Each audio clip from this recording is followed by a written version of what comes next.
Welcome to the Savvy Dentist podcast with Dr. Jesse Green, the show where great dentistry meets great business. Listen in each week as we bring you an inspiring person who will share their story, ideas and business techniques to help you create a practice and a life you love. And now introducing your host, Dr. Jesse Green. Hello everyone, welcome back to SavvyDentist.com and to the Savvy Dentist podcast. My name is Jesse Green and it's great to have you here for another episode of our show.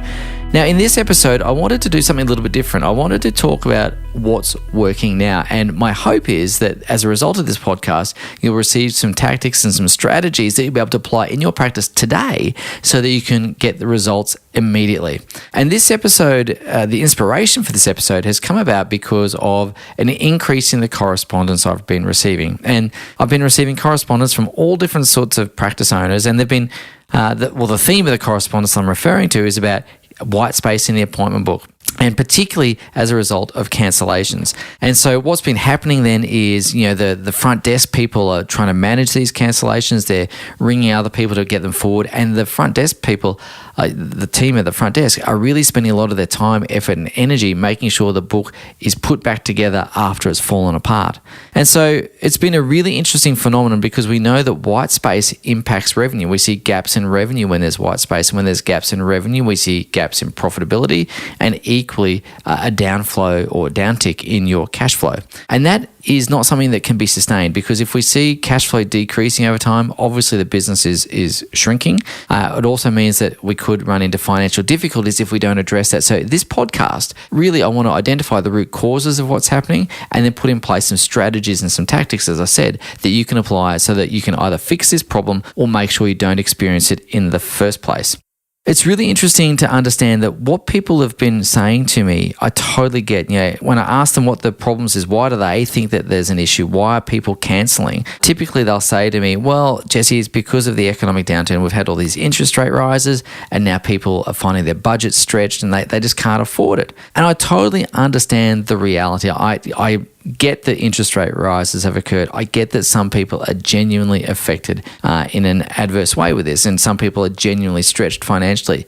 But there is a counter narrative to this as well. It's not all negative. But if you were to believe the news, you'd think it was entirely negative. And news, of course, is there to hopefully inform us about the day's events, but you've also got to remember is that news sells advertising. And there's an expression in media that if it bleeds, it leads. And what that means is that negative news stories tend to attract more eyeballs. And when you've got more eyeballs, you get more advertising. So there's an incentive, perversely, for news outlets to share very negative news because it attracts more attention to their news stories, and therefore they can get more revenue off the back of that. And so it's really important to understand that if the news is really negative, that it's easy to fall into the trap of believing that as the state of affairs. It is because the news said so, therefore it is.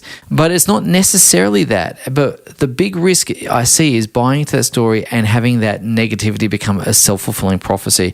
Oh, never mind, no one can afford it. My reticular activating system is now firing in all ways to find all the evidence to support the negative news stories. And then we start behaving in ways that support that. But what I've observed is something a little bit different to that. And I want to share that with you because I don't think it's as negative. In fact, I know it's not as negative as the news stories would have you believe. And what I'm seeing is discretionary spending is still occurring. I've seen lots of people booking holidays, lots of people eating out at restaurants, lots of people going to sporting events or to concerts or going out for meals or going out for coffee, whatever it is, right? Discretionary spending is still happening. And so it's really important to understand that there is money floating around the economy. The problem for most of us, though, is that many patients will view dentistry as a discretionary spend. So as they're weighing up how to spend their money, they're evaluating or comparing dentistry with a day at the footy, an overseas trip, a meal out with loved ones, and so on and so forth. So it's really important to understand that the money is still there, but what we've got to try and do is elevate the importance of dentistry in the patient's mind so it goes from being discretionary to being essential. And we all know that healthcare is essential. We know that if patients don't get the treatment they need, it leads to long-term problems that are more difficult to fix, but also more expensive to fix. So I guess the first thing I wanted to talk about is understanding why cancellations occur. they occur because a patient has made an evaluation in their mind that with their resources, they're going to spend that money on something other than dentistry. And so, as I said, the big idea is we've got to make sure that we elevate dentistry in the minds of our patients. So a couple of solutions, a few I've touched on already. The first solution or the first mindset is to understand the money doesn't disappear, it's still here. The second big thing to understand is not to buy into the negativity so we don't create a self-fulfilling prophecy. But from a tactical point of view, what we need to be able to do is to elevate the value of dentistry in the mind of the patient. So that really comes back to creating a compelling reason to return. And a compelling reason to return is not just a reason to return, it's a compelling reason to return. And we've got to understand that compulsion part. And so what I would say to you is not only give the patients one compelling reason to return. In our world, I like to give our patients 3 compelling reasons to return. And the reason for that is oftentimes patients will forget one thing. They might forget a second, but rarely do they forget all 3. And better still, if we can write this down or communicate it so they've got a memory jogger around this, it's going to be very helpful. So the whole idea of the compelling reason to return is to talk about problems and implications. There's a great poem by Benjamin Franklin called For Want of a Nail, and I'm probably going to butcher it horribly, but it goes something like this. For want of a nail, a horseshoe was lost. For want of a horseshoe, a rider was lost. For want of a rider, a message was lost. For want of a message, a battle was lost. For want of a battle, a kingdom was lost, all for the want of a horseshoe nail. And so what we're seeing is this little problem and the consequences and implications of not addressing that problem. And so it's the same thing in dentistry. We know that teeth don't fall apart overnight. We know that it takes years for teeth to decay and fall apart and dentitions to deteriorate. We know that at the beginning, if you don't floss your teeth for one night, it's probably not going to make a big difference. It probably doesn't make a big difference if you eat sweets one time here and there. But if you get into the habit of eating bad things, not taking care of yourselves, then it's easy for things to deteriorate. We know that's the case. It's the same in life. If you're going to get fit and well, it's the result of habits, positive habits over time. And so we need to be able to talk about the implications of not addressing these things, because when patients see us, they often aren't aware of their problem. They're not aware that because they don't have symptoms, that maybe they don't have pain, they don't recognize the necessity for the treatment or the urgency of that treatment. So I want to talk about how do we elevate the necessity, how do we elevate the urgency.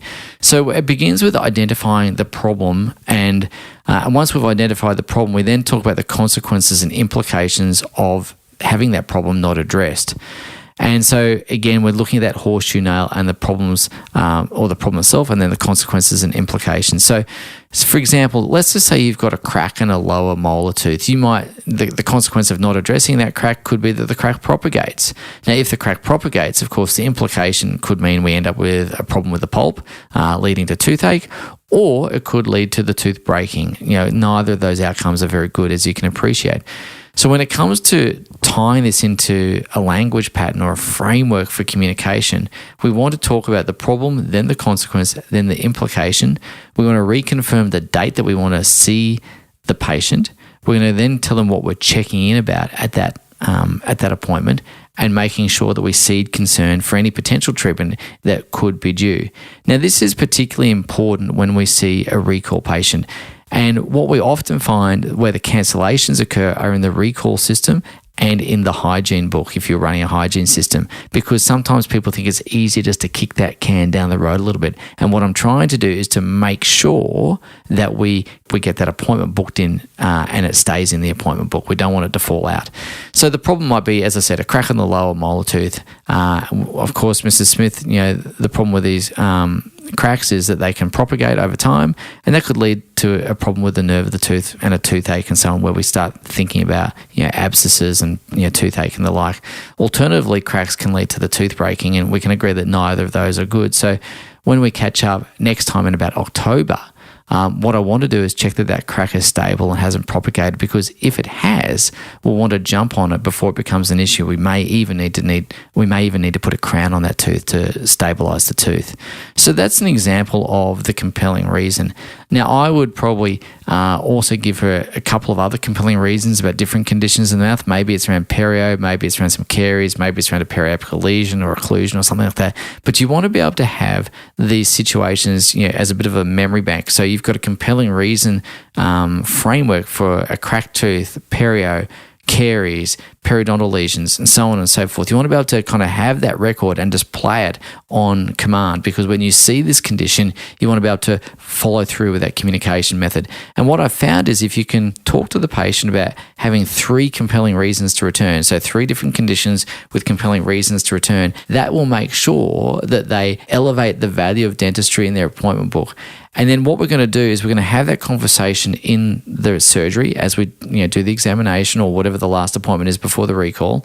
And then we're going to go to the front desk and we're going to repeat that conversation, and we're going to build value in front of the reception team for the patient to come back again, so they're hearing it another time again. And the reception team will need to go, oh, that's not great, Mrs. Jones. And that then gives the reception team the opportunity to say, Mrs. Jones, it's really important that we get this appointment booked in. I know Dr. Green wouldn't want that to slip, so we get that booked in there and then.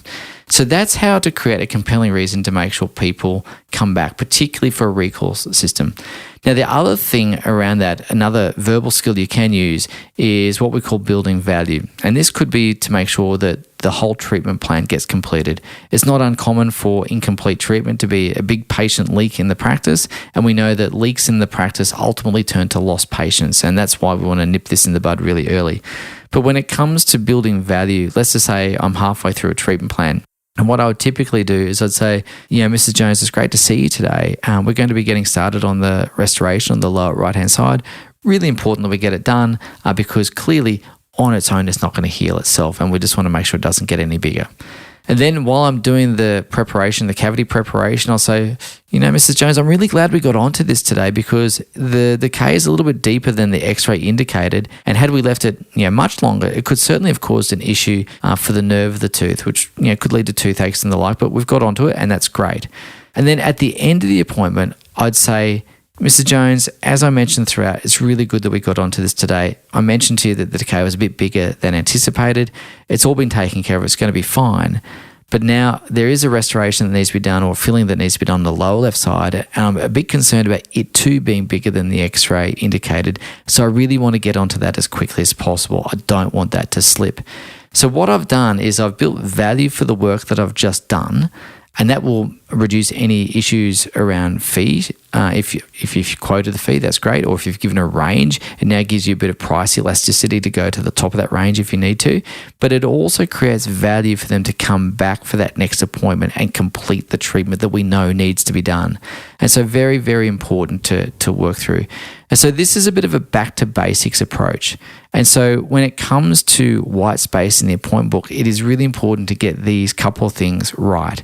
And what I noticed is with all the people who wrote to me, all the people that were having issues with white space for the first time in a long time, it was their basics that had slipped. And you might be thinking, well, why do basics slip, Jesse? What is it about the basics that fall away?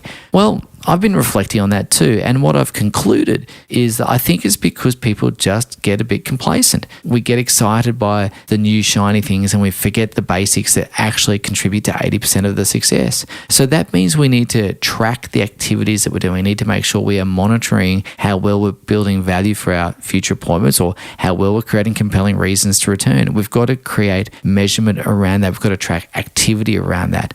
When people stop doing the activity, it's usually because they get distracted or they just kind of forget. It's not like there's been a big reason to stop doing it. They just kind of got busy with something else and it just fell over and they didn't come back to it. And that was certainly the case with the people we saw. And once they tightened this back up, amazingly, their appointment books filled up immediately. They noticed that they were able to get people in. They knew that the appointment book would stay the same it was, which meant that the reception team weren't chasing their tails trying to fill the appointment book. It meant that the revenue was restored. It meant the profitability and the cash flow restored.